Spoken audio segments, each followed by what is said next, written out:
Good morning and welcome to the Daily Cyber Briefing for Wednesday, the 11th of December. I'm Stephen Ridgway. So, Microsoft Patch Tuesday yesterday, 72 security flaws across the broad portfolio of Microsoft solutions. 17 are rated as critical. 17 are rated as critical, 54 are important. So fair amount to do. Not going to read out a whole list of CVE numbers and vulnerabilities, but because, quite frankly, that's too many to go through in much detail. So there is, however, a good article from the Hacker News that summarises those, which we'll link to the briefing. As always, recommendation is to ensure that you're applying Microsoft patches, in fact any patches, in line with your patch process, which hopefully has been risk assessed and is of the kind where we can say stand-up testing,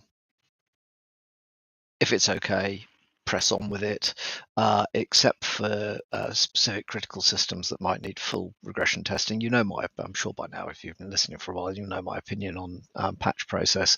Patch and be damned. If you patch regularly and something goes wrong, because it will occasionally, if you patch regularly and something goes wrong, it is much easier to understand what it is that has gone wrong. The longer you leave it, the more you find yourself patching patches.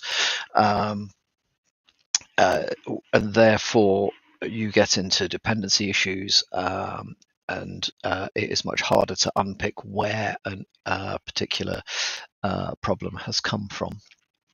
So more patching rather than less patching, always the right thing to do in my clearly not so humble opinion. Other thing in the article, it also lists out a bunch of links out to a bunch of other organizations that have released patches recently, long and reasonably comprehensive software patches from other vendors list, which you may want to take a look at depending on what you're using. However, a couple of things that I would like to bring to people's attention. One is that WP Forms has a vulnerability which apparently allows unauthorized users to process payment refunds and subscription cancellations. The impacted versions are WP Forms plugin version 1.8.4 to 1.9.2.1. I'm uncertain if that is inclusive or exclusive, so worth a check.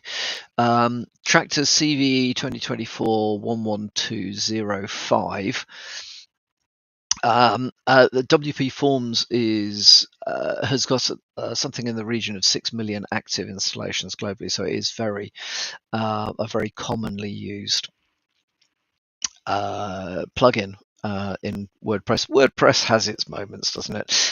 So there's a technical write-up by GB Hackers on the GB Hackers website, which gives some details around how some of this works and what's gone wrong. The recommended actions are to upgrade to version 1.9.2.2. Oh, there you are. That's answered my earlier question. In order to mitigate this critical vulnerability, and there is a recommendation to do this immediately, or certainly as soon as you possibly can. Clearly, it's quite an interesting one. If attackers can basically process refunds I wonder what else they might be able to do once people get a little bit more into the nuts and bolts of how this all hangs together. So definitely, if you're using WP Forms on your websites and you're taking subscription payments and so on and so forth, then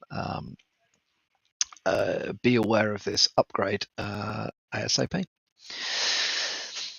There is a Chrome security update which patches multiple vulnerabilities. So Google's released a new update to the stable channel for Chrome. It is version, so the one to aim for is a version 131.0.6778.139 or 140 for Windows and Mac, and 131.0.6778.139 for Linux. Various vulnerabilities wrapped up in this, couple that are high severity, CVE 2024-12381, which is type confusion in V8, which could allow arbitrary code execution, and 2024-12382, which is a use after free in translate. Which could allow malicious users to gain unauthorized access or crash the browser. So, as always, Chrome is pretty good at telling you that it needs an update. Excuse me. So, if you see the updates, relaunch to update, recommend you do that ASAP.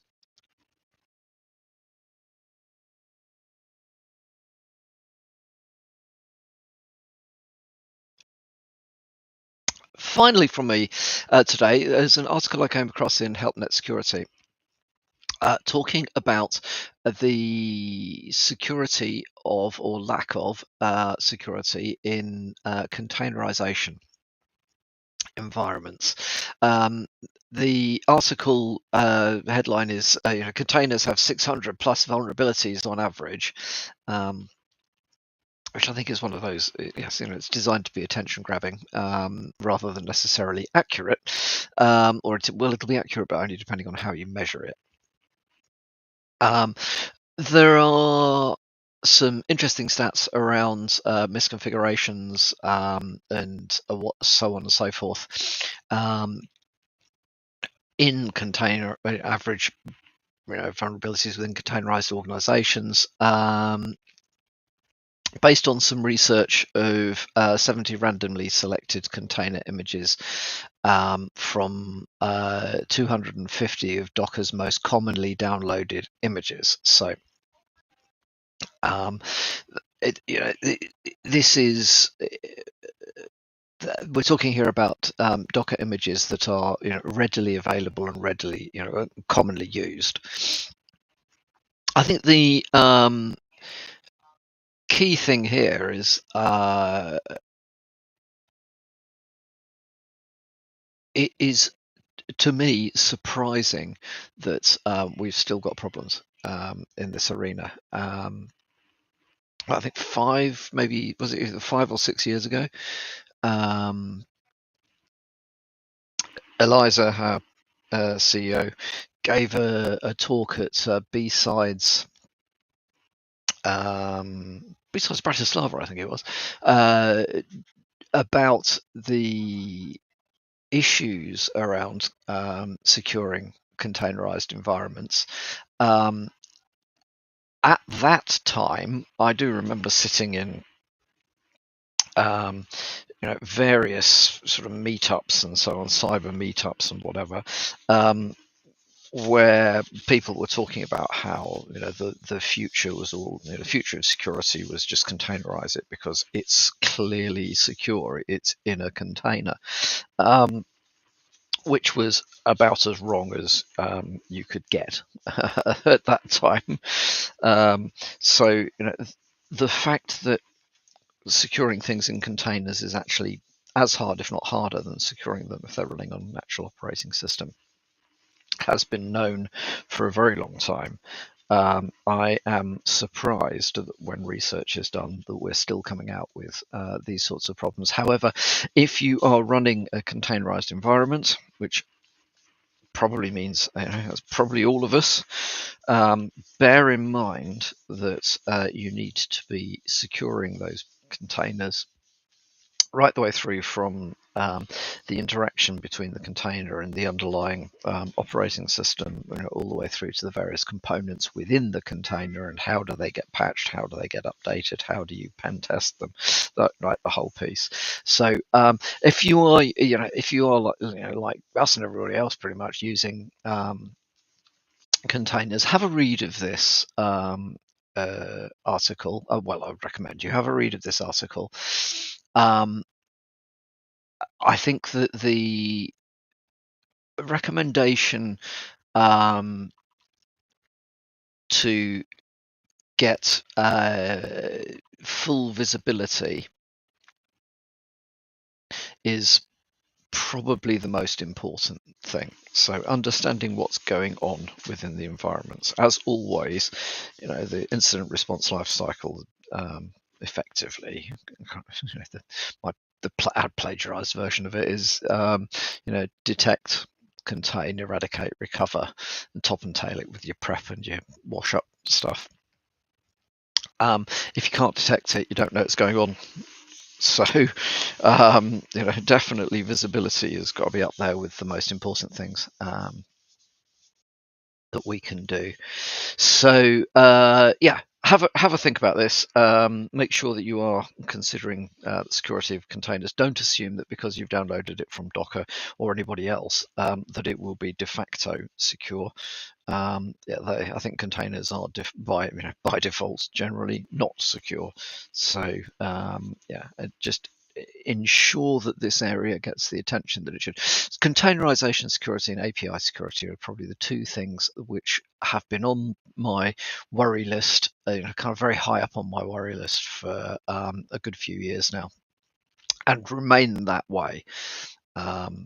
So simpler things like phishing may be more common, but I think that when you start to get into the arena of stuff which is a little bit more sophisticated, these attack vectors are full of opportunity for our adversaries.